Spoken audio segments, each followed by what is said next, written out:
Halo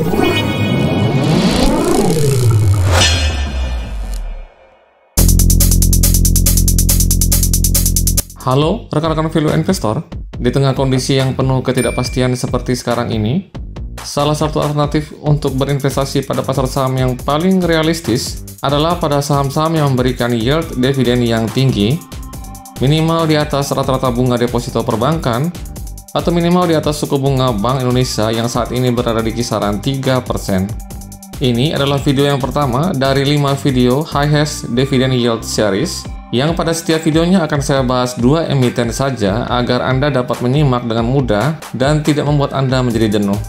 Pada video ini saya akan membahas mengenai 2 emiten di sektor consumer yang rutin membagikan dividen selama 5 tahun terakhir dan memiliki dividend yield yang tinggi.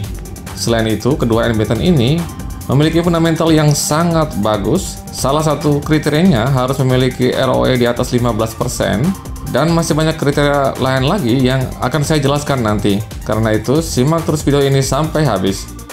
Kita mulai dari saham yang pertama, yaitu PT Industri Jamu dan Farmasi Sido Muncul Tbk atau Sido. Sido Muncul memiliki ruang lingkup kegiatan usaha dalam perindustrian jamu dan farmasi, perdagangan, pengangkutan darat, jasa, dan pertanian. Lini usaha jamu menjadi tulang punggung utama pendapatan Sido Muncul dengan merek andalannya Tolak Angin dan Kuku Bima. Sampai dengan saat ini, Sido Muncul merupakan market leader di sektor jamu dan obat-obatan tradisional di Indonesia. Perseroan memiliki 1 pabrik di Semarang, memproduksi 300 macam produk, memiliki 122 sub-distributor, dan 161.000 grosir di Indonesia. Kapasitas produksi mencapai 3,5 miliar unit produksi per tahun. Produk-produk Sido Muncul sudah diekspor ke 17 negara.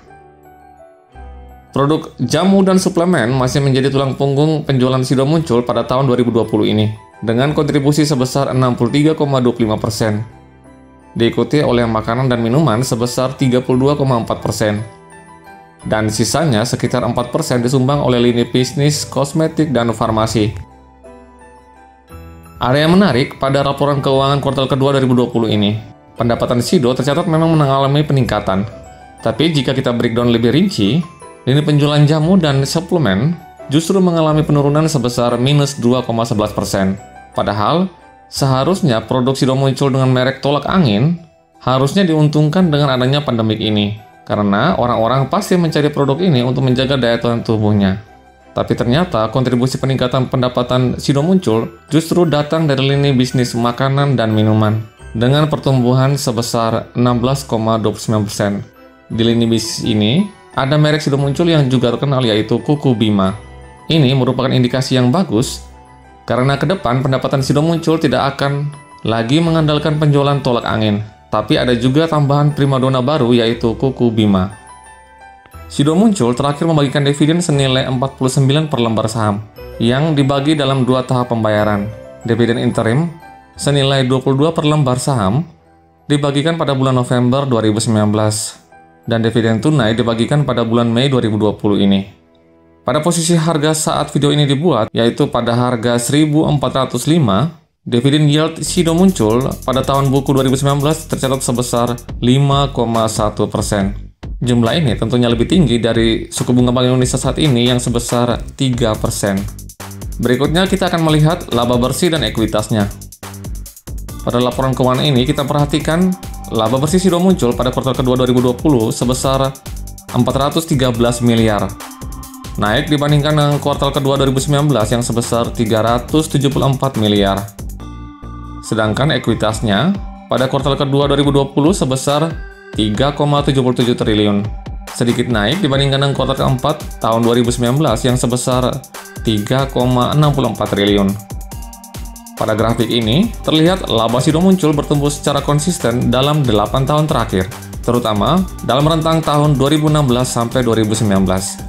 Kemudian, untuk ekuitas Sido Muncul sendiri mampu bertumbuh terutama setelah tahun 2012, di mana ketika itu Sido Muncul mencatatkan kenaikan ekuitas yang signifikan karena pada saat itu Sido Muncul mendapat tambahan modal dari hasil IPO. Berikutnya kita akan melihat return on equity.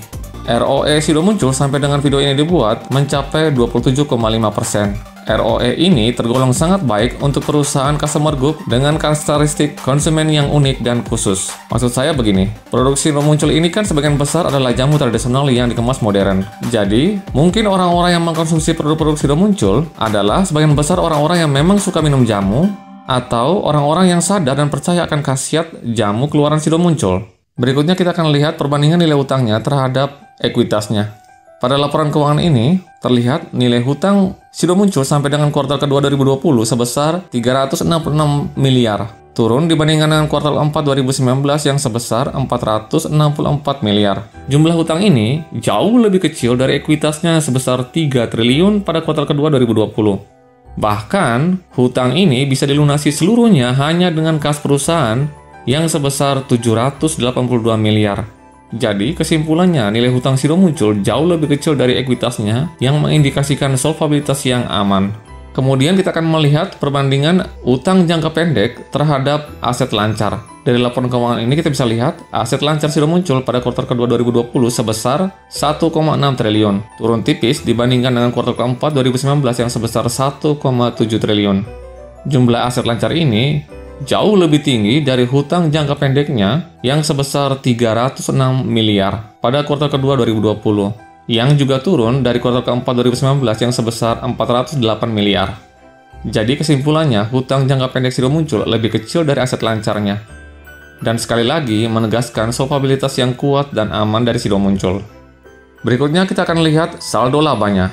Pada laporan keuangan ini kita perhatikan saldo laba pada kuartal kedua 2020 tercatat positif sebesar 322 miliar ditambah 607 miliar sama dengan 929 miliar. Jumlah ini naik dari kuartal keempat 2019 yang sebesar 322 miliar ditambah 594 miliar sama dengan 916 miliar. Kemudian kita juga lihat pada akun tambahan modal di setor sebesar 706 miliar, lebih kecil dari saldo labanya. Jadi kesimpulannya saldo laba sido muncul positif dan lebih besar dari tambahan modal di setor. Ini mengindikasikan bahwa manajemen sido muncul masih memperhatikan pertumbuhan dan perkembangan industri sido muncul ke depannya dengan cara menyisihkan sebagian labanya untuk pengembangan bisnis di masa yang akan datang.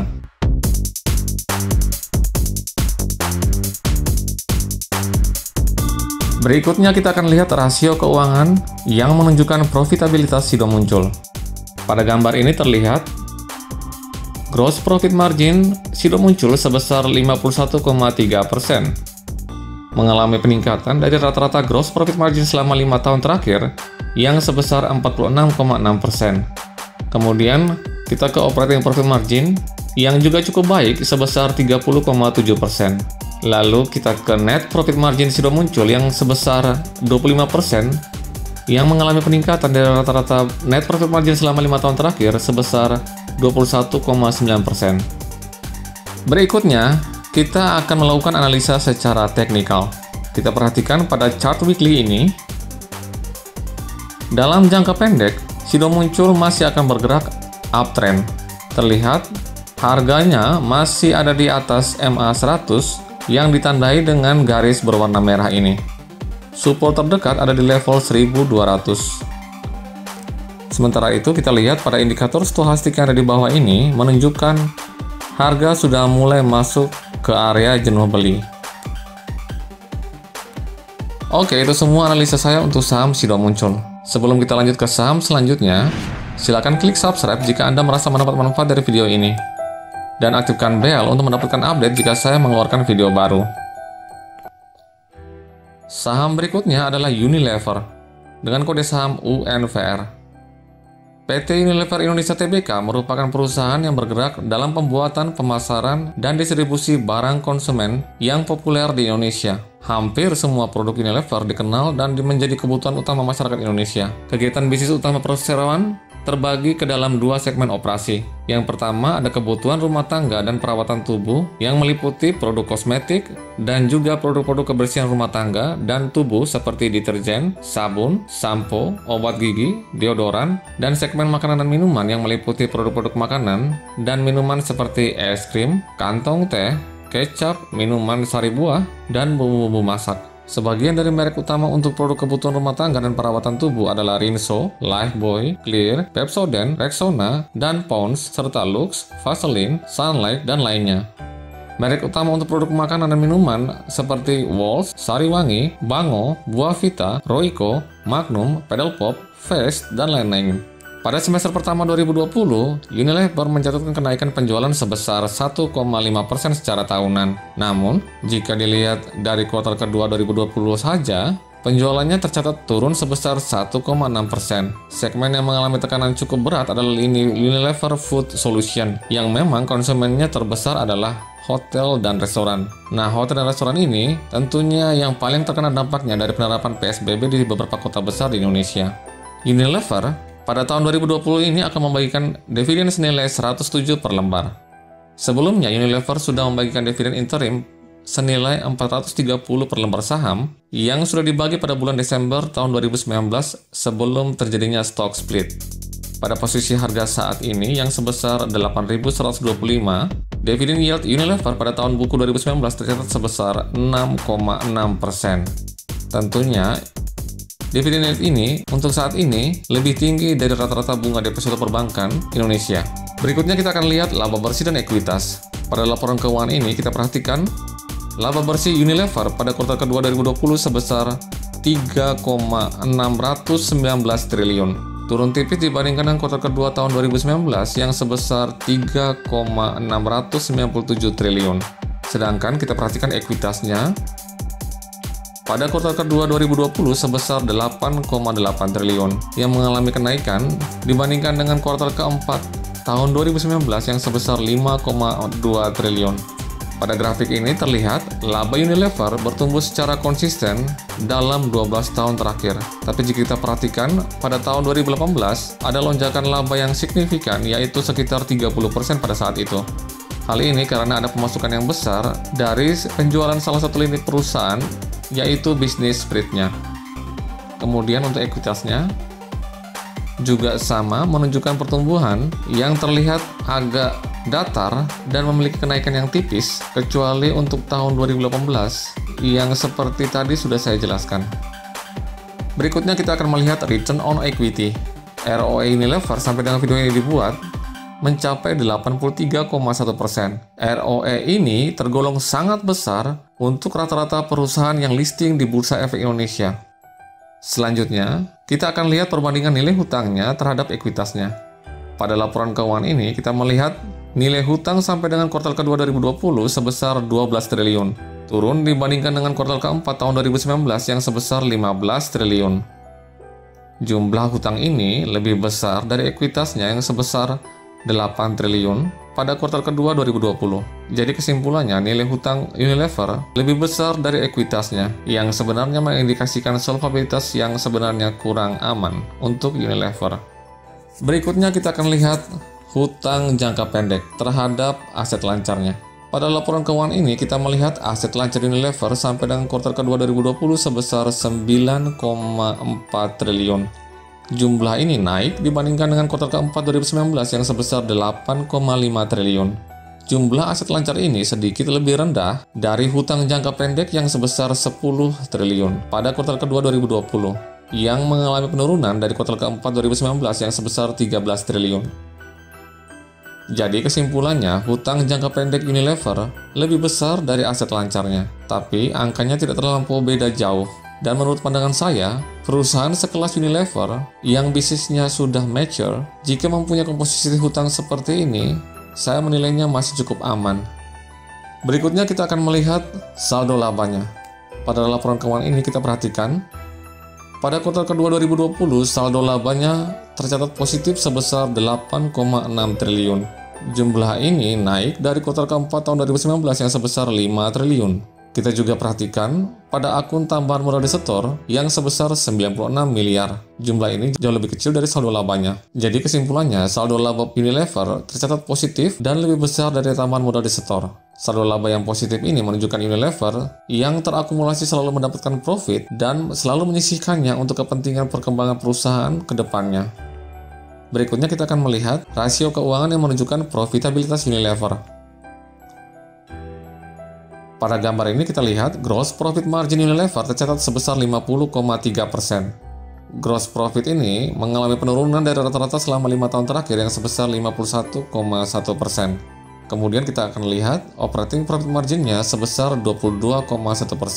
Ini merupakan angka yang bagus untuk perusahaan consumer goods seperti Unilever. Kemudian kita akan lihat net profit margin.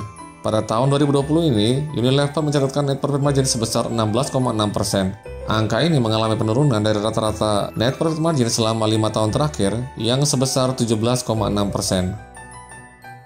Selanjutnya, kita akan analisa saham ini secara teknikal. Kita perhatikan pada chart weekly ini, dalam jangka pendek, saham Unilever sepertinya masih akan bergerak sideways. Support terdekat ada di level 7.750 dan resisten terdekat ada di level 8.650. Sementara itu kita lihat pada indikator stochastik yang ada di bawah ini menunjukkan harga berada di area netral, tapi sepertinya akan menuju ke area jenuh jual.